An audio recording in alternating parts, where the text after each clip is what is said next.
I have some very interesting advice for the guys who are on a cut and trying to get lean and shredded and aesthetic, right? So I'll start off by putting up my progress. Day one of the cut. This is day one of the cut. There's all this body fat that we're gonna lose. The physique is looking pretty chill, There's a lot more muscle mass and we're filling out the frame a lot better. So day 10 of cutting. The physique is looking pretty chill. We've got a little bit more leanness. Yeah, I'm tired as fuck. This is day 20 of the cut.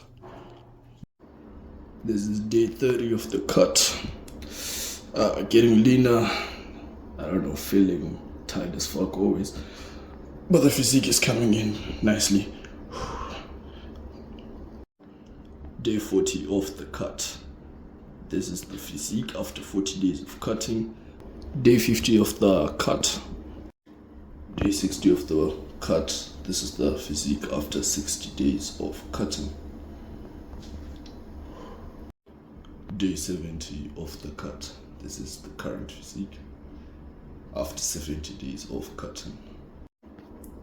Day 80 of the cut. This is day 80 of the cut, and this is the physique after 80 days of cutting.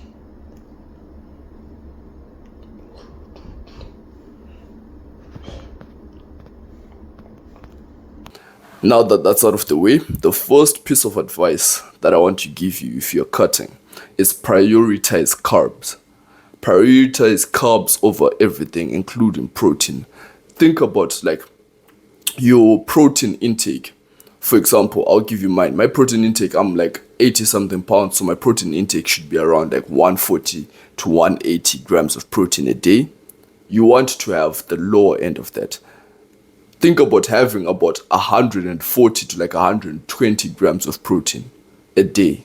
Protein is very satiating, so it will fill you up faster, but you need carbs for maximum muscle growth, maximum performance, maximum recovery.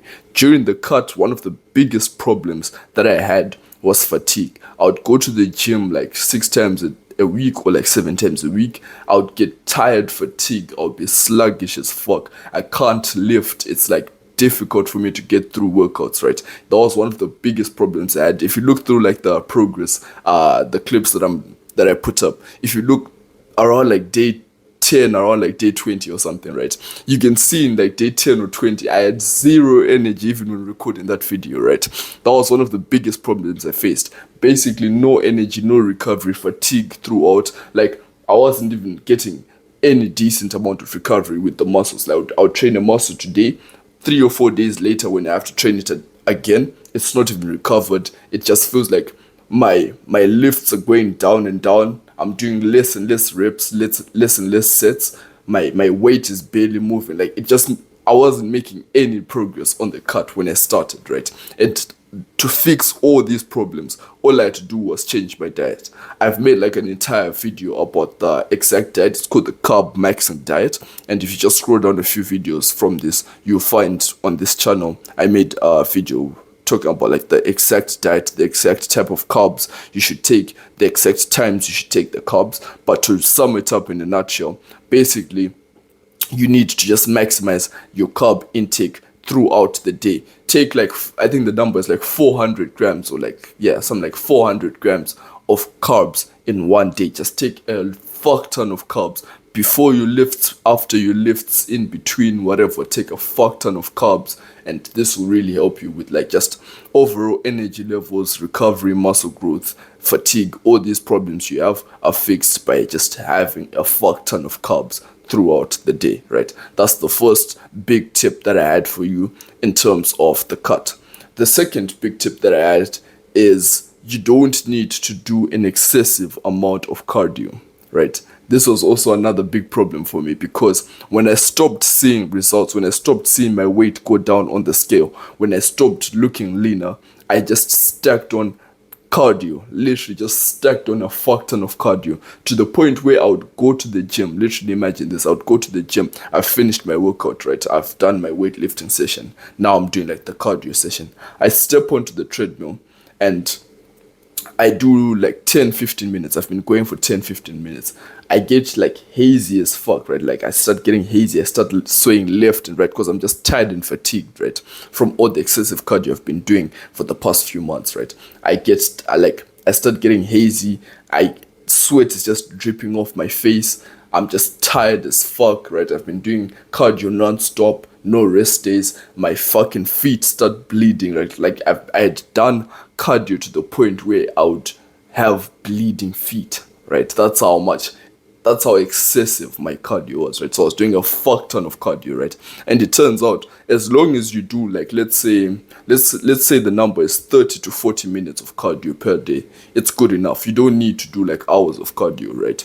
In one day, in one time, right? As long as you do like 30-40 minutes of cardio on like, so my cardio was incline treadmill, or do like an incline of like 10 and then like a speed of like 3.5. It just always depends on the treadmill you're using, but like that's just speed walking uphill. That was my cardio, and I would do this for like 30-40 minutes a day, right? And this is like the good range where you get enough cardio, it's not excessive. And I would do this personally basically every day, right? So I went to the gym, I did weightlifting 6 times a week, right? And I would have an extra day just for cardio, right? So I would have my weightlifting session, finish weightlifting, do treadmill, and then after my treadmill, well, basically after the 6 days, on the seventh day, I just come back to the gym to do cardio and maybe a little bit of sauna and recovery, whatever, right?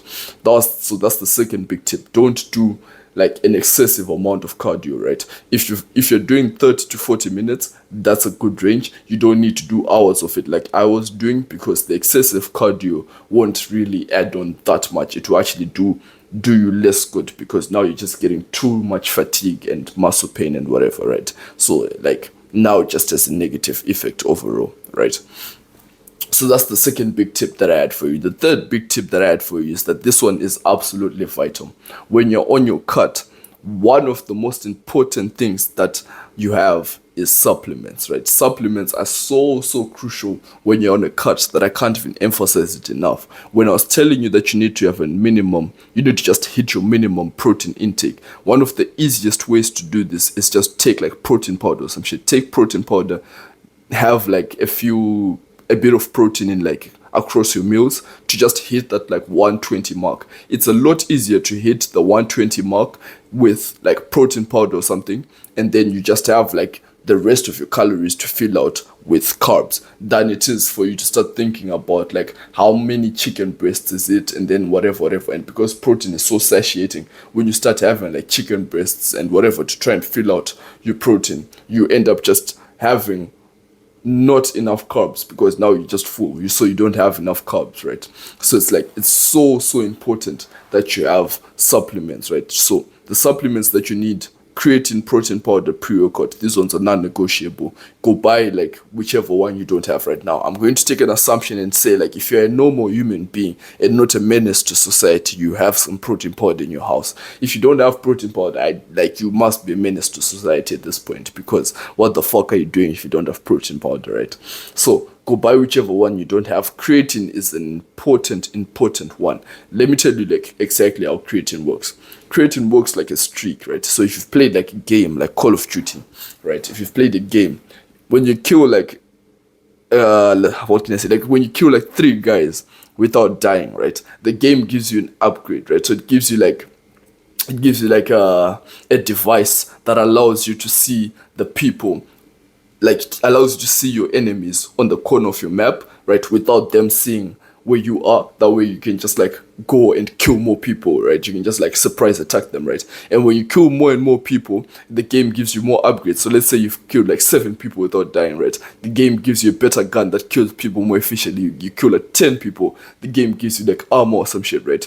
That's exactly how creatine works, right? Creatine works in the same way, where the longer you take it without breaking your streak, the more days you just stack up without ever breaking your streak, right? So you just keep taking the creatine, never like skip a day of creatine. The longer you do this for, the better the benefits are, right? You literally get the like better recovery. You feel the effects more when you just take it without breaking your streak, right? So when you take creatine, make sure you never skip a day of creatine. And one other thing that will help you like not skip a day of creatine, right, if you have creatine in your house right now, if it's in a cupboard or it's like somewhere in your drawers or whatever, right, go take it out and put it, like, you see how my creatine is right there, like the creatine is like the white container, so I have like two creatine, and also the red container, right, that's a different one. But anyways, you see how mine is like right there on the cupboard, where I see it, like wherever I am. If I'm in my room, if I come into my room and I see, like, I see the creatine, it's one of the first things I see. It's like right there, always in my line of vision, right? That's what you want to have. You just need to put your creatine, take it out right now, go, like, just pause the video, take out your creatine, put it like where your desk is, or like where your bed is, or wherever you can see the creatine 24/7, right? You just have to have it in your line of vision. That way, if you haven't taken it, you just remember, oh, okay, the creatine, I haven't taken it, it's right there, right? So always have that, right? And that's just like a extra tip for creatine to make sure you don't forget. And then pre-workout is a non-negotiable again, right? For your lifts, if you've not been using pre-workout, you're literally lifting at like 50% of your capability. You're literally lifting at like 50%, right? When you get pre-workout, you lift at 100%. And you want to always be lifting at 100% to see muscle growth and to make progress, obviously, right? So go buy pre-workout. It's an essential one. You just have to have it, right? You just need to have all three supplements, and then you can add on whatever you want to add on. I only use the three supplements, right? So that's the third big tip that I had for you in terms of the cut.